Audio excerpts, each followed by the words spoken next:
Hello, welcome to Illinois Stories. I'm Mark McDonald in Decatur with Steve Cooley, and with about 65,000 bees that call Steve Cooley's backyard home. Now, Steve Cooley has agreed to do a story with us. He's a beekeeper. He's agreed to show us what's in that hive. And Steve, you've already done seminars for the Macon County Conservation District on beekeeping, so you know a little bit about this. You've been doing this for a number of years. Before we take a look in there, I want to just show the measures that our intrepid crew goes to do this kind of story. I'm going to take the camera here, just briefly, and take a look at our cameraman, Tony Euskis, who is, if I can get him in the picture just right. Where is Tony? There's Tony. There's Tony. He's ready to shoot. He's ready to take every precaution, but he's ready to shoot the kind of story that most people would be afraid to do. He's going to get right on top of that hive and look down inside, and you get a chance to look inside this hive of bees too. Before we do that though, we want to find out a little bit more about what we're going to see in there and explain why they live the way they do. And when we look in there, it'll sort of explain what it is that we're trying to show you. Let's take a look at this. Steve Cooley, before we start looking at your hive, at the real live bee operation that you have here, we need a little background information, and it'll clarify that what we're looking at when we look down into the hive itself, right? So we're going to learn a little bit about the different types of bees, what their roles are, and how what we're going to look at translates into the bee's life cycle, okay? Now, you can't talk about bees without looking at how they gather their food, their pollen, and all the stuff. And this is a really good photograph of a bee that's been pollinating, huh?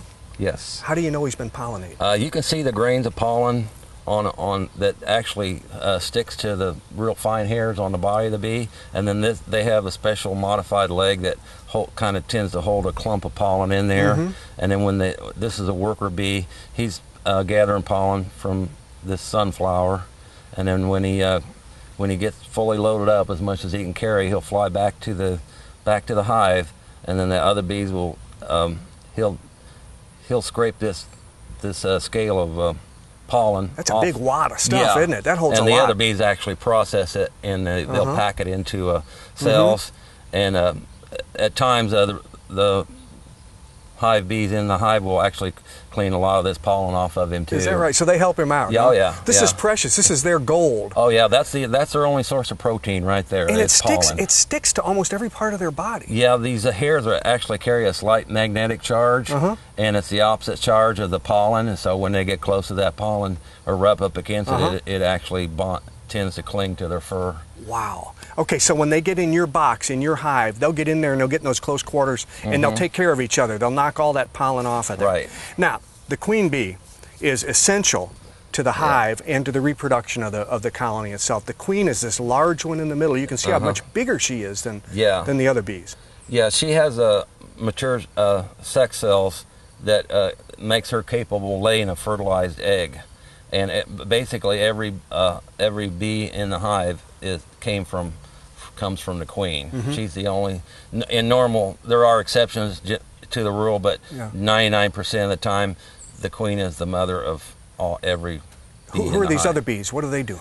These are all around here. These are actually attendant bees. They're a specialized worker bee. And basically, you can see this one here is kind of stroke it. They feed her, keep her fed up with royal jelly, a substance, a high protein substance that keeps her super nutrition. And they just escort her. They're called attendants, and they keep her stimulated and take care of her and keep her well fed. And then basically, the queen is pretty much an egg-laying slave inside the colony, and that's her role. And these workers will graduate to become the pollen gatherers. Yes, they have division of labor in every colony. They go through different phases. Curiously enough, when the young bees first hatch out and they're just basically baby young adults, one of their first role is attending to the other bees that are get them ready to hatch out and take care of them when they first hatch out. I see. Okay. Now, this is the queen bee before she becomes a bee. Right now she's in what, the pupa stage here? Yeah, she's in a pupa stage here. This white jelly-like stuff up here is royal jelly. It actually contains a hormone, and it's like super high nutrition protein, and it causes this pupa to actually go ahead and mature and metamorphosis into a queen, into a fertile egg-laying or a egg-laying queen. This is the cell that a queen pupa would break out of. Would you pick up that real cell there and show it to us? Because this comes right out of a hive. And hold that up so we can get a look at that, and we'll equate that to what we see here. This is a little bit beat up. They're pretty delicate, and this is getting old. But you can see where the queen hatched out on this in here, and this enlarged specialized cell here is where a queen develops into. Okay, now we've seen the worker bees and we've seen the queen. Are we looking at, we're looking out here, I think we're looking at a drone, are we not? Yes, this is a drone honeybee, and his only purpose basically in the colony, in the whole scheme of things, is to fertilize the queen. And in the fall, when the flowers go out of bloom, when it starts getting a little bit colder now, they will actually drag all these drones out of the colony and not allow them to come back in, and they freeze to death. And the reason for that being is that they eat a lot of food because they're a lot bigger than the worker bees, but they don't produce any food, so they're just a big drag on the colony, you know, during the winter. And basically they don't produce anything, so the bees just pretty much kick them out. So there's no truth to the fact that after they mate with the queen, they die. Because I've heard that too. That's true. After a drone mates with the queen, this is one that has not mated, or if he had, he'd be dead by now. Okay. Because the actual act of propagation kills the drone. And if they haven't mated, they kick them out before winter time, huh? Right. Okay. Now this is kind of interesting too, because this shows the life cycle. It also shows what a honeycomb looks like. When you show us your boards, the stuff that makes up your hive, we're going to see smooth-sided plastic, but the bees build that up with beeswax, and we'll see how that occurs. But here's a good look at a queen in relationship to the size to the other bees here. Yeah, this large, long one, you can tell the biggest giveaway to a queen is the fully developed and extended abdomen, because it's a lot longer than the drone or the worker. And this is a good look at what a honeycomb looks like. This is what this comb was drawn from foundation, man-made foundation, and this is what it looks like. This was pretty new comb when it was taken out of the colony for a specimen, and the queen will, when she encounters worker cells, each one of those little 5-sided cells, when she encounters that size, she'll lay a fertilized egg into those cells, and then those become workers. But if she encounters like this larger drone cell, she tends to lay eggs that are not fertilized. She can actually choose to lay fertilized or unfertilized eggs. And so when she encounters this shape, she'll lay an unfertilized egg, and those will become drones.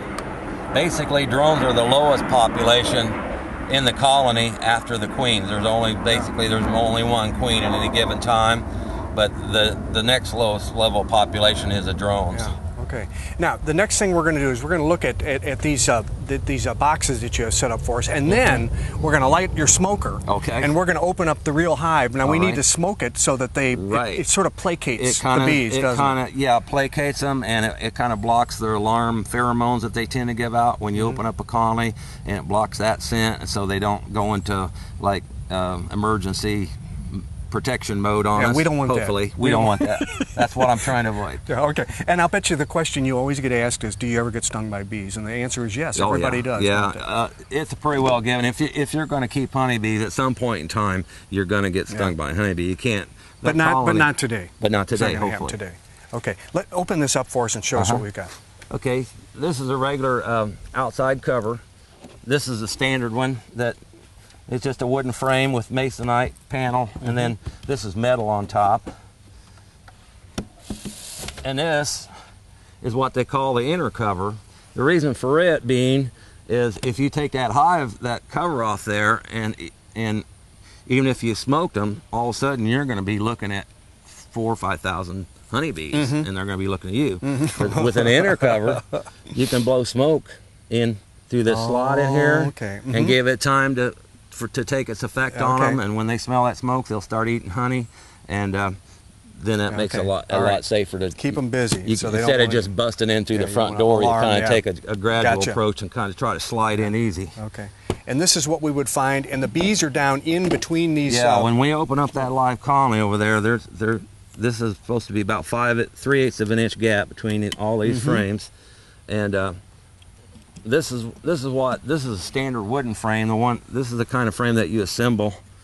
The beekeeper assembles. You buy them knocked down, and then you put this sheet of this is plastic, and then it's got beeswax cells already imprinted in it. And then when the honeybees get on this and they're wanting to expand their population, they'll start drawing that wax out. Gotcha. They actually draw it out and up a little bit. When we see honeycombs, you know, the popular image of a honeycomb, that's what you're seeing is these built-up areas on here. In fact, you can show this for us, can't you? Because all of this beeswax came from honeycomb. Yeah, this big gob of wax laying in here was taken off last year, and this is what all this is the cappings. I use an electric knife, and you just kind of slide it down there and melt those cappings off, and it falls into that pan, and that's what all that is. That's capping wax. That's the highest grade. That's what the wax manufacturers are wanting for processing. And beeswax is valuable. Oh yeah, they use it in candles. And this still has some honey in it because you can see that some of it's lighter colored than others. Excuse me. Yeah.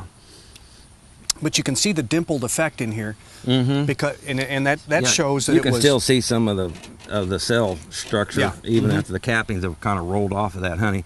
I actually this was taken off last year. There's a little bit of granulated honey in the very bottom, but I put this screen on top of it, and then what you end up with is a bunch of honey mixed in with these cappings, and then I just turn it upside down, put it on top of the colony, and then the bees just, as it drains out, they collect it all up and they put it back in the cell. Amazing, recycled. Yeah, it recycles. Because the thing you have to remember when you take honey from bees, that's their energy, and that's their heat for winter, and their energy that powers the whole colony. So you don't want to just be taking it off and throwing it away. Right. You know? Well, I think the time has come for us to light that smoker and take a look in that box. Don't you? Yeah. Okay, let's do that. Well, Steve, you're going to go work in the hive. Yes. But what you don't do is you just barge over there and take the lid off. No, you don't. You got to kind of that. Ease into this thing, right? Yes. Okay. How do you ease into it? Well, the best tool a beekeeper has is a smoker, and this is that object sitting on the ground here, smoking away, and you use any fuel that will smolder and burn slowly is good smoker fuel. This is commercial fuel for the sake of convenience and time today. And I'm just going to close the lid on it. And these are bellows here, and when you squeeze those bellows, it blows smoke through the bottom, air into the bottom, and then up the spout. And what's the purpose of the smoke now? What do you? Well, the smoke, when you smoke a colony, when that smoke gets inside that colony, they smell that smoke, and it's probably they think it's probably a learned defense mode, as if they were living in a tree as their natural habitat, avoiding the tree. So when they smell that smoke, it's kind of a learned response that the forest that they're living in would be on fire. And the first response to it is they gorge themselves on honey. And when a bee's got honey in its honey stomach, it's much more docile and non-aggressive. Than if okay. So you're fooling them. You're fooling them. And their response is to go down into the hive to eat. And get those food stores in case they have to vacate the colony as if the tree was on fire. Rather than get angry at us for poking around, they're busy doing something else. This puts them into survival mode instead of being on the offensive. See? Gotcha, okay. Now, where does the smoke go in? Are you ready to smoke them now? Yes, I'm ready to smoke them now. Let's see how that works.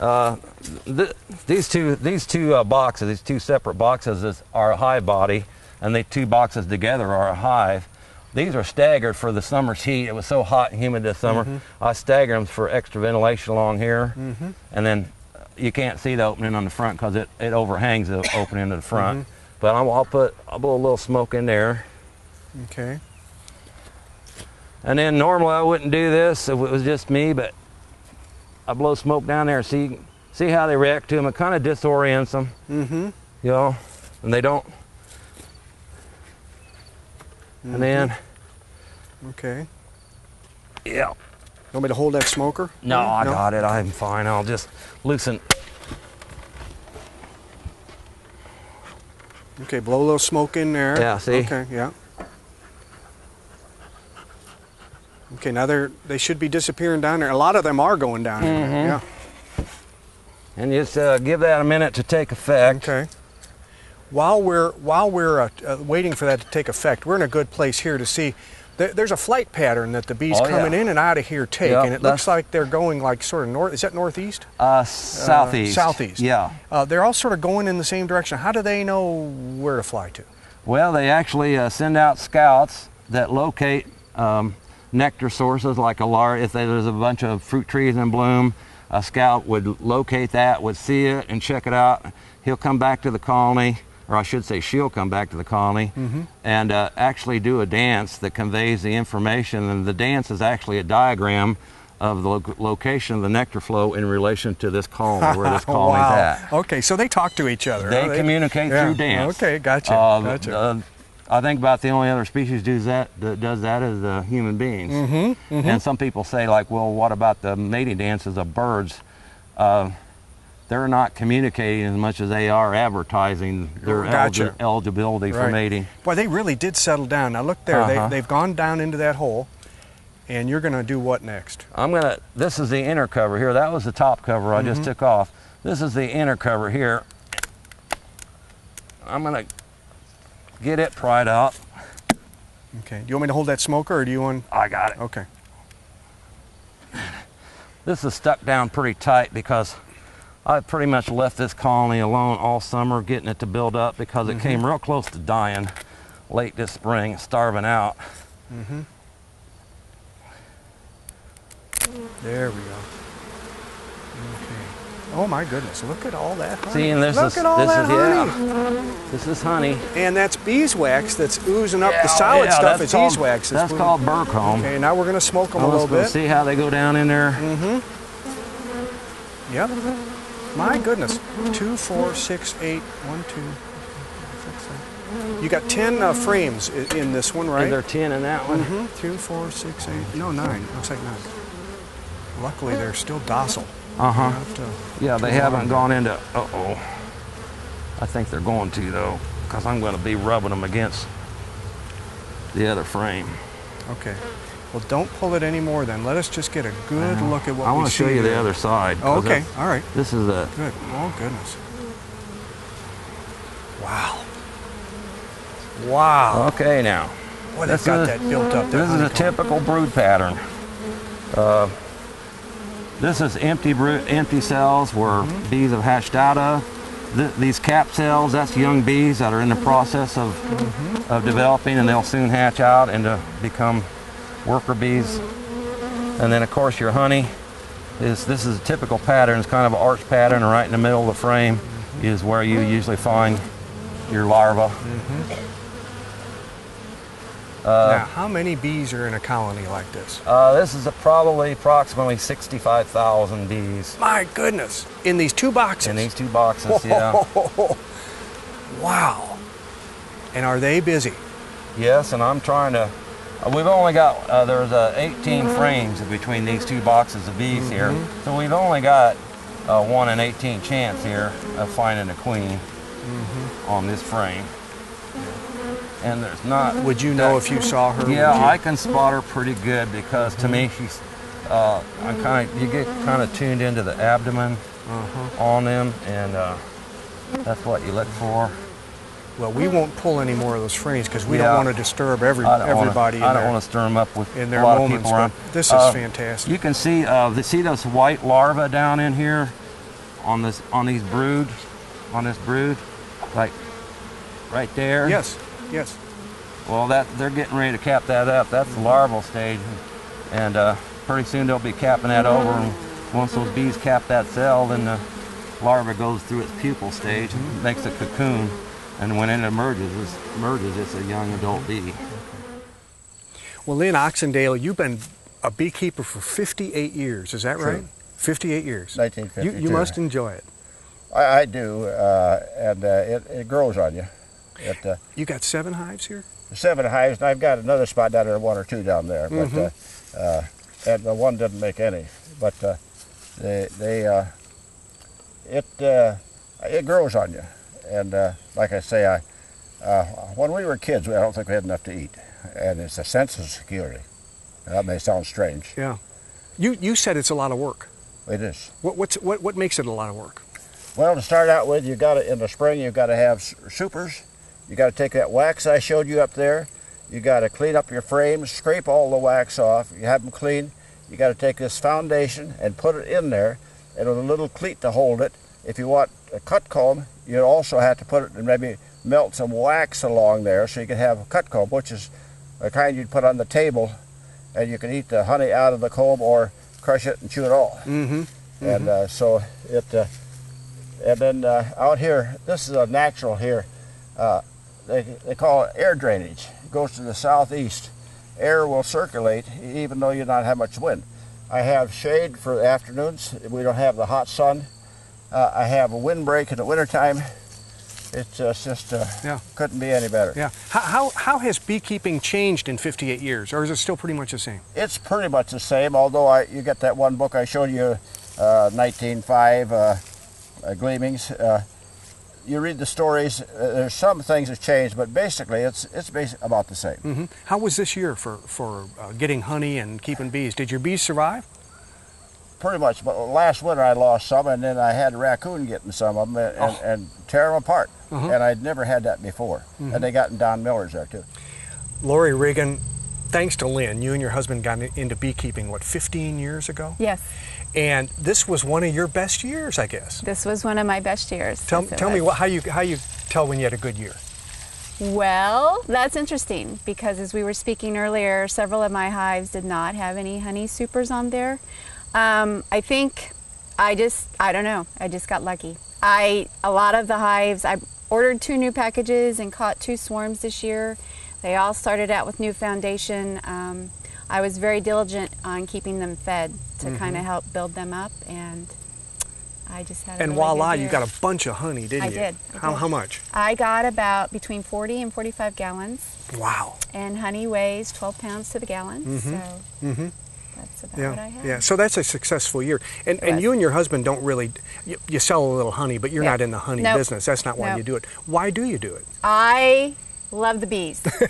I was telling Rick the other day that this spring we started out, I only had 3 hives, and I was like, I've got to keep them going. I don't think I could not have bees. So, and the more, typically with 7 or 8 hives, you might come through with half that in the spring, just because of a really bad winter or whatever. Yeah.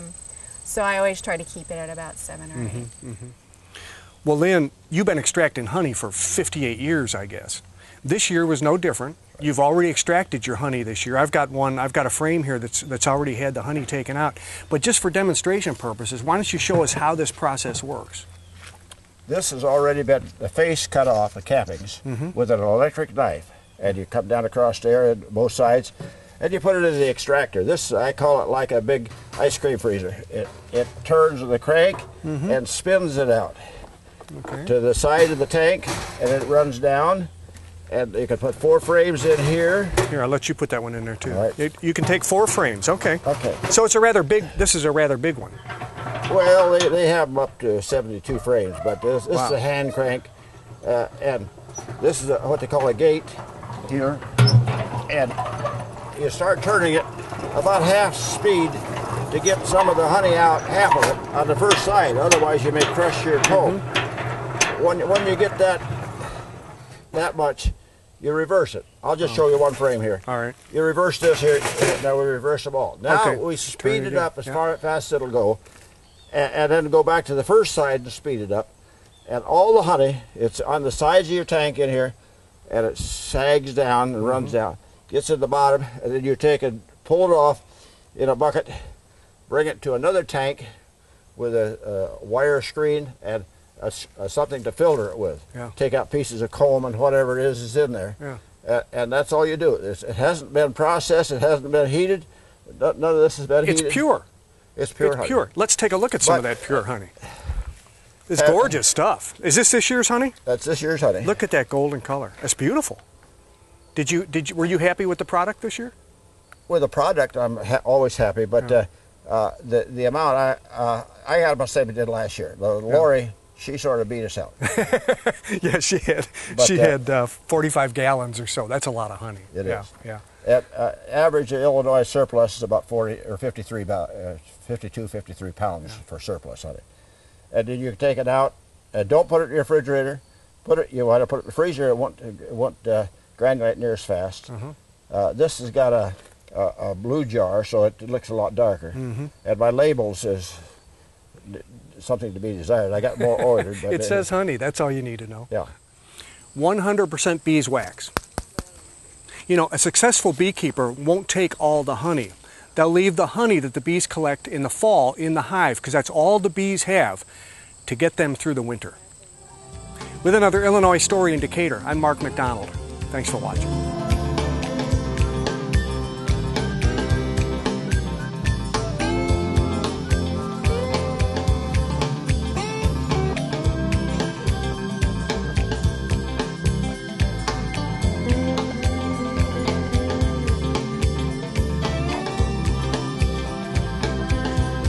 For a DVD copy of this episode of Illinois Stories, send $19.95 to Network Knowledge, P.O. Box 6248, Springfield, Illinois 62708. Be sure to include the program name, broadcast date, and topic. You may also order with your credit card by calling 800-232-3605 or by using our secure server by going online to networkknowledge.tv.